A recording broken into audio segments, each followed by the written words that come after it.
Alright, Shamu, we're back. I guess 10 minutes was just enough for the preface for this. So we're going to get back into it. What we are talking about is where does the term left-hand path come from? And we date it back to the 1800s in the writings of Helena Blavatsky. Blavatsky heard the term Vamachara. That's what we're going to discuss a little bit. A side note.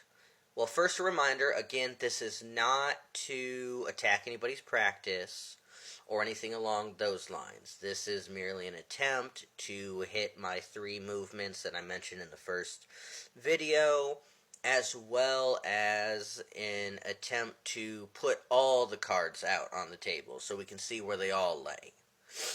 That being said, I do want to apologize to any of my Eastern friends or any of my Eastern viewers if I horrifically butcher some of these terms that I'm going to be using early on.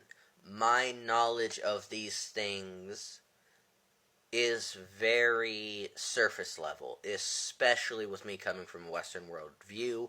I understand the disconnect. This is something I will briefly address upon. So if I mispronounce, I do deeply apologize.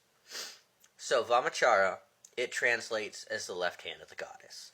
It's a term that is kind of an umbrella term for the heterodox or antinomian movements within India. These things would be like the Kalikula, the Kaula, the Agori, things of those lines. So what is actually going on here? And what is being appropriated? This tends to answer itself when you see that Vamachara is actually a devotional path. It's not something that tries to attain our first buzzword of the left-hand path, apotheosis. It's not something that tries to attain that. It is based in Bhaktic Tantra. This is true, and there are Western conflations of Bhaktic Tantra and apotheosis, but basically all that this means, in effect, is that we are bringing the divinity within us and without in a very radical non-dualism way. Kaula is about sacrifice for the divine. It's the utmost powerful, which is the utmost terrifying, right? That's what a core premise of Kaula is. There's no worship of demons, but there is, and we're going to start to see how these pieces fall together. There is an idea of the destructive form of the already established divine. So this is devotional imitation in the ways of sex, meat, alcohol. All things are seen as impure. It's worship in the mud, and that is the utmost sacrifice. You know, there's a saying, beautiful is the night sky, accompanied by the stars. That second part is very vital in understanding this.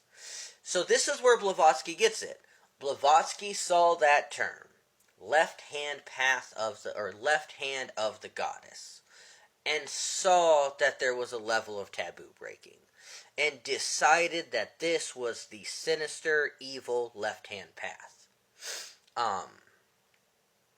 She heard that. Either she didn't understand or she was purposely appropriating. And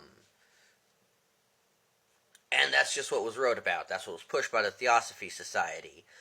And then it kind of vanishes. It's just like an side mention thing. And we are going to track the history until we get to the early 2000s with the backlash against the New Age movement, the fluff of the 90s, the dark fluff, the Hot Topic books. We're going to get there. But that's where your left-hand path comes from. Now, we're all aware of now what Blavatsky was trying to say it was. What actually is Vamachara? So Vamachara, and also by extension Dakshinakara, are concepts that don't even make sense outside the context of Tantra. So to even understand what was occurring and what Blavatsky was seeing and what was being done, you would first need to get into Tantra. Um, Actual Tantra. You would need to move past, and this is a big hurdle, and this is one of the big hurdles that is the pitfall that allows a lot of the lies and issues within the left-hand path occur, is that actual Tantra and the idea of Vamachara with inside it, this is very foreign to any Western Orientalist misconception. It's night and day. Um, I'm sure we all know by now that, like, the Western world doesn't have the greatest track record when it comes to Eastern practices. So, you need to get into actual Tantra. And once you're in there, you don't primarily seek power, and you'll find a lot of devotion in it. The difference is kind of, as I discussed, how it's understood in this non-dual worldview. Again, something incredibly foreign to the Western mind. We can blame that on Zoroastrianism, influencing Judaism, influencing Christianity, and the spread of that, but that is its own rabbit hole. But the point of authentic Tantra is still its spiritual realization by recognizing the luminosity and clarity of the mind. It's not this worldly black magic thing. It's not this anti-God, taboo-filled antinomian. It's still the same path, but in a different way, through a non-dual lens within the East. So there's like 6 degrees of separation there. A lot of people will think that Vamachara means rebellion or transgression for its own sake. But again, this is our Western psychodrama coming into play. In Kaula and Agura, you're transgressing samskara, not morality. That's the important thing. You are stepping outside the conditioned mind, not to do evil, not to work with evil, not to do crimes, but to do anything that terrifies the ego.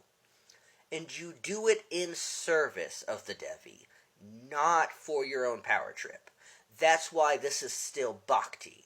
It's not the left-hand path against the divine. It's the left hand of the divine. So what a lot of Western occultists miss in this is that the power you get from Tantra is not power over others, but power as this idea of divine radiance.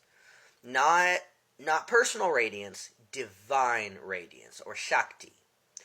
And you don't get that by clenching your will, by individuation. You do that by tossing your will into the divine fire. Vamachara, it was never been about breaking rules for ego. It's never been about personal power. It's you don't break the rules for ego, you break the ego, not for yourself, but for the goddess.